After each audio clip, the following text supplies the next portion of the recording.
de la résurrection, après 3 jours, il est maintenant sorti de la tombe et le jour de Pentecôte.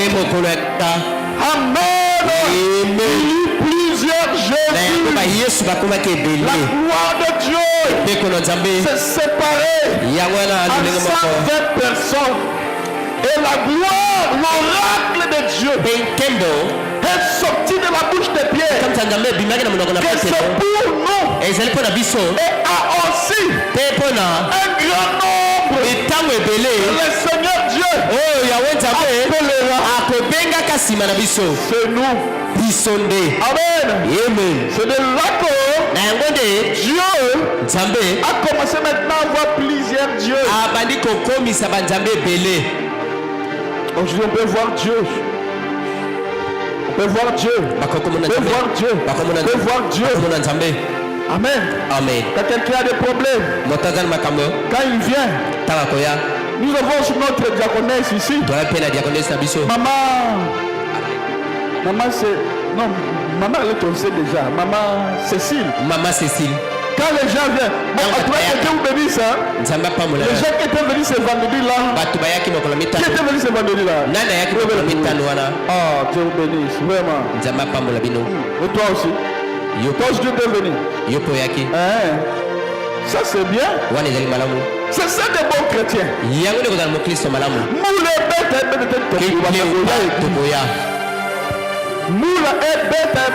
Qu'il plaît ou pas, on va venir manger la parole. L'homme ne vivra pas de pain seulement, mais de toute parole qui sort de la bouche de Dieu. Amen. Donc quand les gens viennent, c'est elle qui leur donne la chaise. C'est ça le travail de Dieu. Donc Dieu pensera à toi. Et si une personne aussi vient, il est malade, tu lui assis-toi là-bas. Je vais t'imposer la main. Impose la main. Au nom de Dieu, de mon Père, sois guéri.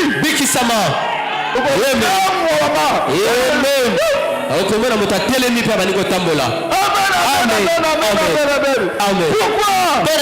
Parce que ici, Dieu fabrique de Dieu. Amen. Amen. Oui. Si quelqu'un vient, il est malade. Prions. Tiens, maman priait. Maman priait. Amen. On peut prier. On va témoigner de Goya. Amen. C'est Dieu qui guérit. C'est Dieu qui guérit. Moi j'ai prié. Alléluia. Amen. Oh Dieu, tu es merveilleux. Tu es merveilleux. Et la Bible dit, le 3e jour, quand Christ était sous la terre, le jour de la résurrection, il est ressuscité avec des saints. Amen. Des saints qui étaient morts. Amen. Avec les mêmes corps auxquels ils étaient morts. Et le même corps que Jésus était mort, c'est le même corps aussi qui était ressuscité. Voilà, c'est de là où vient la puissance de l'évangile. Là où vient la puissance de l'évangile. Par la résurrection de Christ à la croix. Le problème c'est toi qui as peur. Alors qu'il ne faut pas avoir peur. Même si tu pries pour quelqu'un Koufi. Gloire à Dieu. C'est que c'est Dieu qui veut qu'il mais toi prie. Amen. Donc, nous voudrions voir Jésus, paragraphe 23. Il a dit, je suis le cep. Je suis le cep.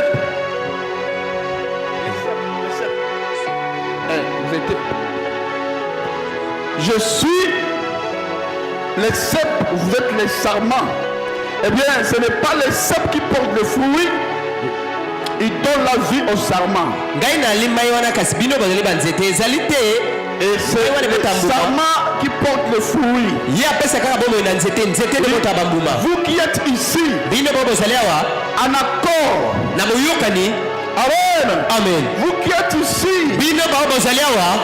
à Concorde, la fontaine fleurie, vous deviez le savoir, avec vos raisins et autres corps, vos fruits.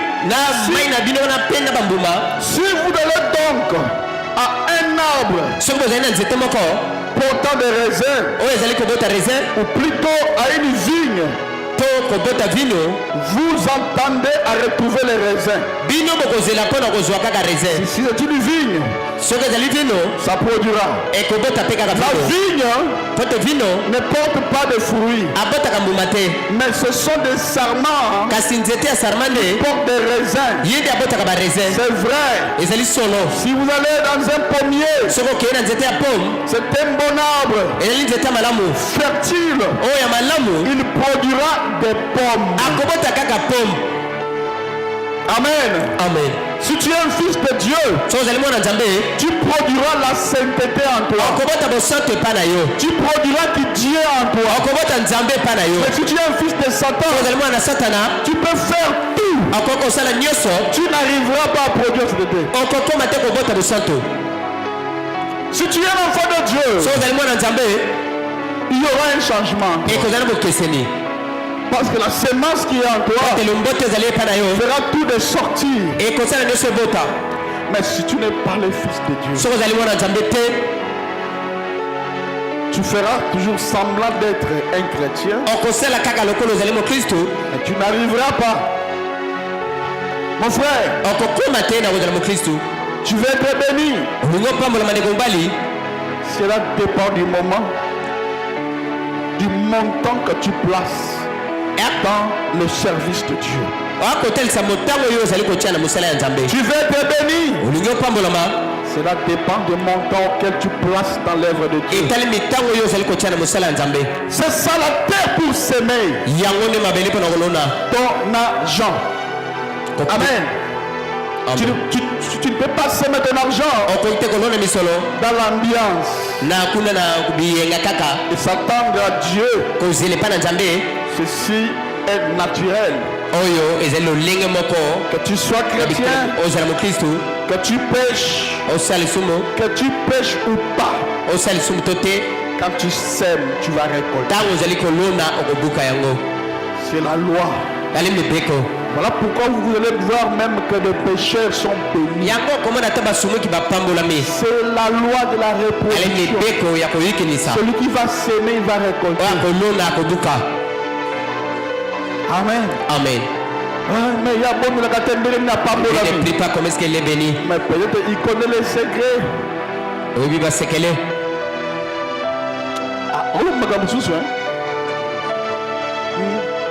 Amen. Amen.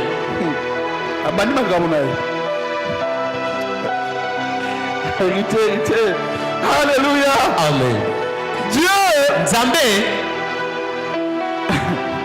a placé de l'ordre pour chaque chose. Amen. Amen. Si tu sèmes, tu vas récolter.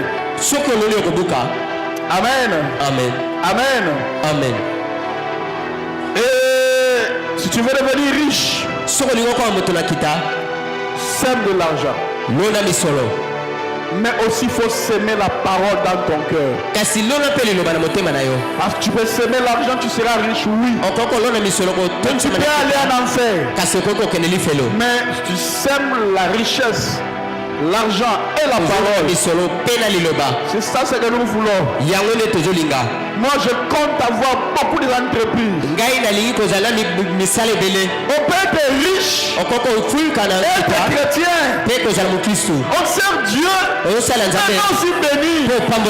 On sert Dieu et on est chef des entreprises. C'est ça que moi je veux. Moi je sers Dieu. Non. Je le fais aussi pour vous. Amen. Amen. Amen. Amen. Amen. Dans d'autres églises, les frères, frère son nom, frère Israël, frère Ismaël. Ismaël. Et papa, Chez vous ici c'est bien. Chez nous, après qu'il avant de sortir, le pasteur lui-même se tient là-bas. Non, panier. Offrande à manger à pasteur. Si tu ne donnes pas, il prend ton téléphone. Il a dit, il dit papa. L'autre frère dit oui papa. C'est non, c'est comme ça. L'autre dit oui, c'est comme ça. Vous avez dit que vous voyez. Mais regarde ici chez nous. Je te demande de l'argent. Jamais. Je te prends moi comment donner. Je te montre comment être béni. Quand tu es mon église, je dois t'aider. Je dis, il faut s'aimer. Il faut savoir comment donner. Si je ne le fais pas, personne autre le fera. Et mon église aura que des pauvres. Alors, pourquoi ne sont pas comme ça? Parce que les jours-là, quand l'ange était venu, je lui avais dit que je ne veux pas des pauvres dans mon église. Il m'avait dit donc nous devons être bénis. Mais te demander de l'argent, vendre les dons que moi j'ai. Tout le monde ça que quelqu'un qui a dit donne-moi l'argent, c'est celui qui je ne le fais pas et je ne le ferai pas. Amen. Amen. Tu as $100. Tu as $100. Tu veux le multiplier à $10,000. Donnez cela à l'œuvre de Dieu. Et oublie. Ne parle même pas à quelqu'un. Que je fais ça à l'église. Quand tu fais comme ça, un jour, tu vas trouver combien? $10,000. Pourquoi? Parce que Dieu avait donné.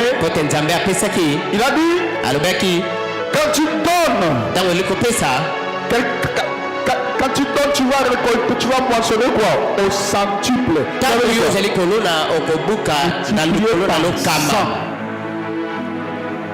C'est que tu as donné. Il faut avoir cela dans ta main. Je sème. Je sème. Je sème.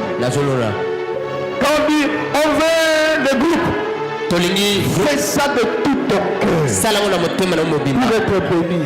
Quand on donne l'offrande en murmurant, tu ne moissonneras jamais. L'offrande on le donne avec joie.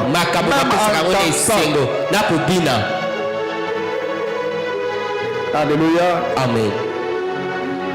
C'est de là que tu vas mentionner beaucoup. Le prophète Branham dit, si chacune des créatures de Dieu restait dans sa place et restait dans l'ordre établi par Dieu, alors nous aiderons les uns les autres. Amen. Amen. Ce que l'autre a, ça va compléter ce que l'autre avait manqué. Il a créé les hommes. Dieu avait créé les hommes pour que les hommes s'aiment. Toute créature qu'il a créée, c'était pour qu'ils s'aiment. Amen. Amen. Amen. Amen. C'est l'homme qui est sorti dans l'ordre que Dieu avait établi. Et la haine commence à venir. Pourquoi qu'est-ce que tu veux? Amen. Amen. La haine ce n'est pas bien.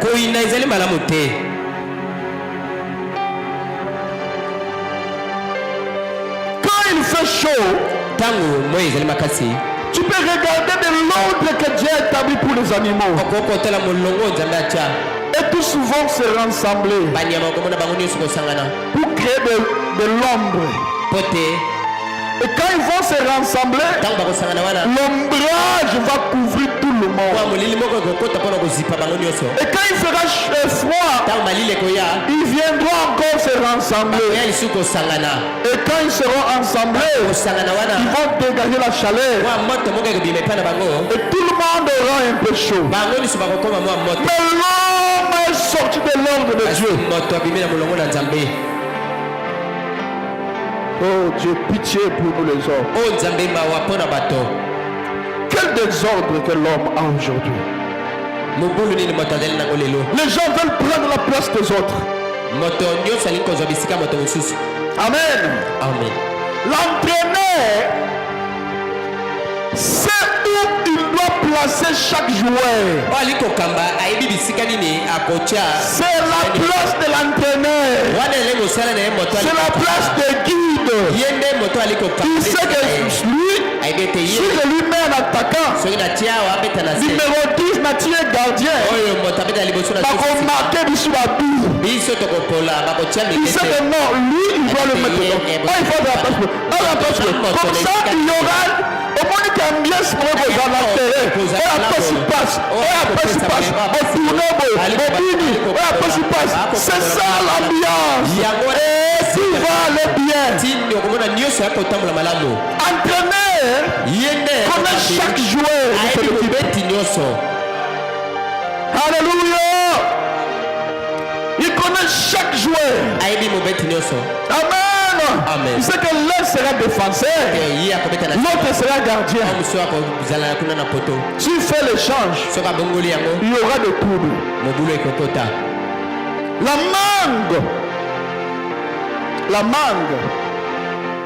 La mangue ne peut pas dire bon, moi je reçois trop de pierres.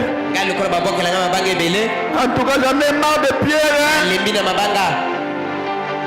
Je vais devenir safoutier. Non! Reste à ta place. Ce Dieu qui a mis que tu sois là-bas, sois là. On jettera des pierres, seulement des bons fruits. Si tu ne portes pas des bons fruits, on ne jettera pas des pierres. C'est que c'est bon. Alléluia. Alléluia.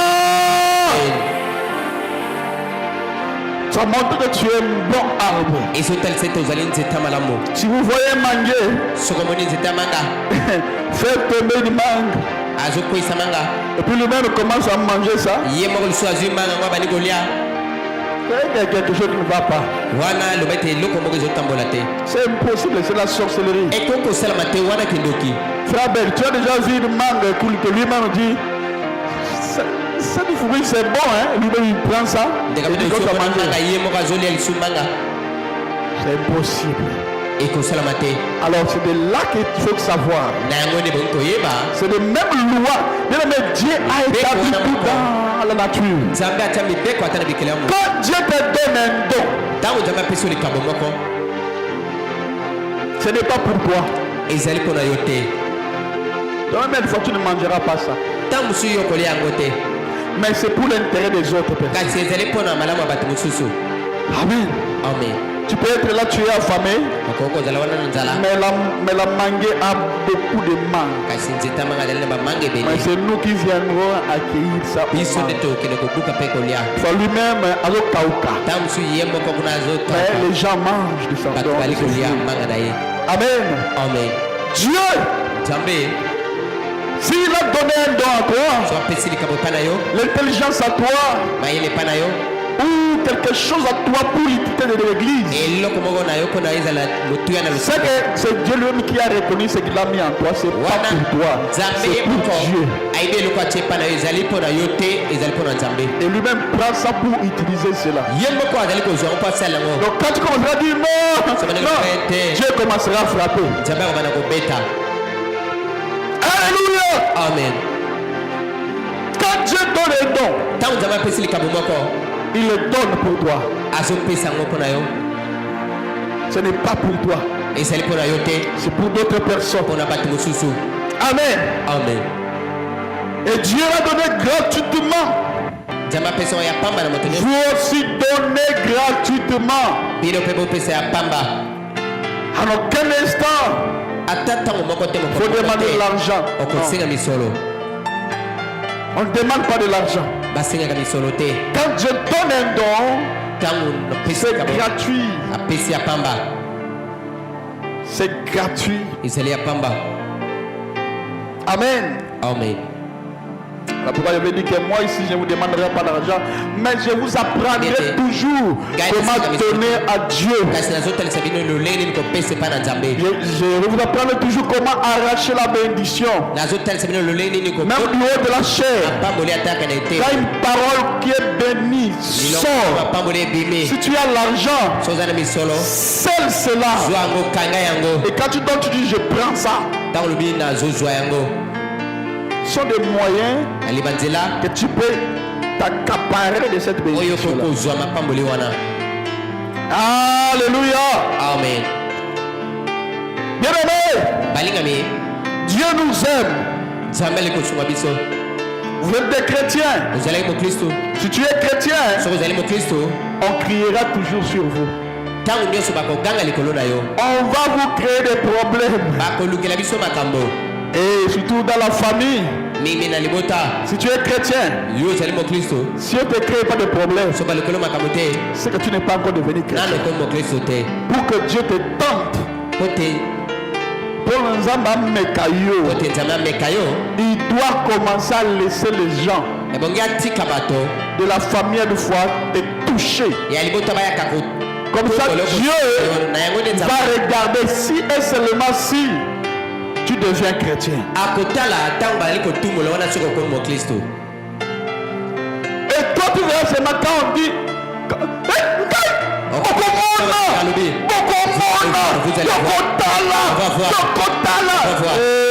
chrétien. Où est-ce que chrétienté à mon avis? On va se battre. On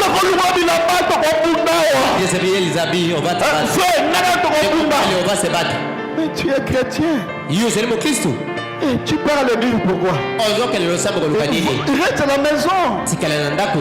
Non, frère,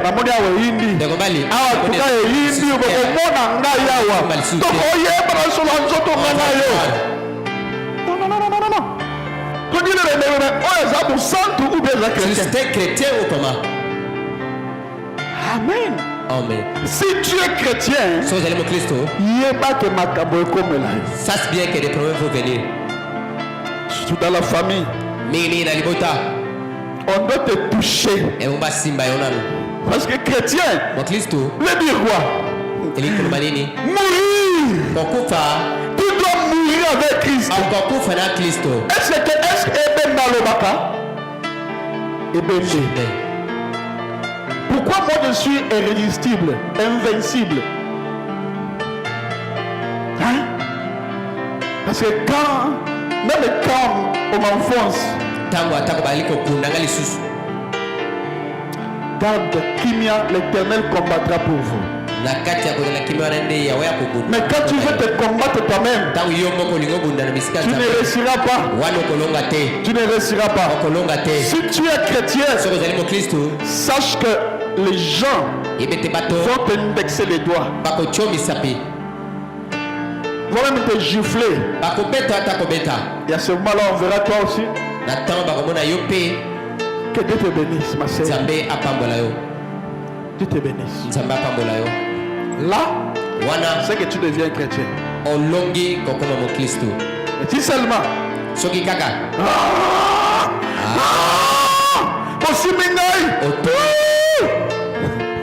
là, Dieu verra que tu n'es pas encore arrivé à devenir chrétien. Même dans vos maisons, même dans vos quartiers, faites preuve de chrétienté.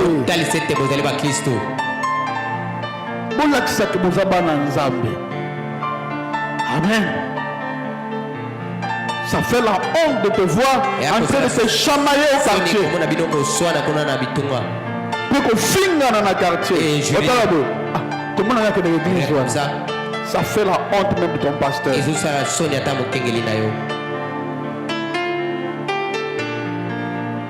Amen. Amen. Donnez-moi du valeur. Même dans vos maisons. Dans vos quartiers. Parce que moi au moins, je fais mon travail. Je mets tout le monde. Même si je ne me sens pas bien, je me mets à la chaise, je te prêche. Mais toi à la maison, tu oublies tout. Quand on a Nzambi. Et au Kitaliko, parce que moi je fais mon travail. C'est à vous de changer. On doit voir que vous devenez des chrétiens. Amen. Amen. Soyez des bons chrétiens. La nature nous enseigne. Même les canards suivent leur chef. Il doit y avoir un chef. Quand il crie tous les canards se rassemblent. Ils doivent attendre ce que le chef Jean va faire. Si, bas les plumes comme tous commencent à monter. Toujours le chef devant. Si les canards écoutent et obéissent à leur conducteur, les poissons, il y a des poissons qui peuvent quitter le lac Maïndobe, venir ici. Vous allez voir seulement un seul poisson qui est le chef, mais derrière lui, il y a beaucoup de poissons qui le suivent. Parce que c'est lui qui est le chef. La nature ne vous enseigne-t-elle pas? Quand le guide dit oui, courez. Quand il dit ne faites pas, ne faites pas. Quand il dit dormez. Quand il dit réveillons. C'est ça l'ordre que Dieu établit. Il doit y avoir un guide dans ta vie. Alors moi, mon guide, c'est le Saint-Esprit. C'est faux. C'est faux. Le Saint-Esprit ne descend pas pour te parler. Le Saint-Esprit parlera au guide qui est le pasteur. Et le pasteur qui est ton guide va te parler à toi. Oh, moi, mon guide, c'est Branham. C'est faux. Branham est déjà mort. C'est le spiritisme. Magie. C'est vous qui adorez Branham.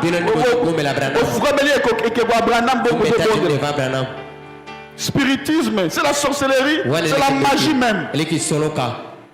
Amen. Amen. Il n'y a qu'un seul guide. Le vrai guide, le Saint-Esprit. Mais il est pour ton pasteur. Le guide pour toi, ce n'est pas le Saint-Esprit. Tu ne le vois pas. D'abord, on dit le Saint-Esprit. Il est esprit. Comment il va te guider? Mais il va placer un homme. Et cet homme-là, c'est lui qui va te dire maman, ferme ta bouche. Maman, courez. Maman, soyez chrétien. Écoutez la parole de Dieu. Sème Dieu dans ton cœur. Et tu vas récolter la sainteté. Alléluia. Amen. Voilà. Même la nature nous enseigne. Ce sont des canards qui n'ont même pas de l'intelligence comme les hommes. Mais ils savent écouter et suivre le gens qui est leur chef. Amen. Amen. Et c'est comme ça des chrétiens que nous voulons avoir ici à l'église. Amen. Amen. Qui peut dire que la parole de mon pasteur est mon absolu.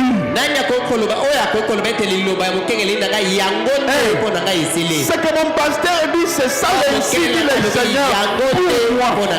Fini. Si mon pasteur dit quelque chose, c'est mon absolu. C'est fini. Amen. Parce qu'il est Dieu pour moi.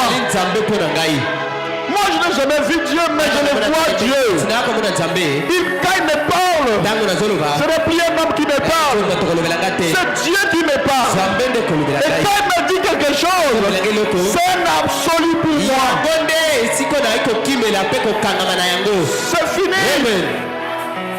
C'est ça des bons chrétiens que nous voulons ici à l'église. Amen. Pas des gens qui viennent critiquer à l'église. Critiquer son église. Critiquer les gens à l'église.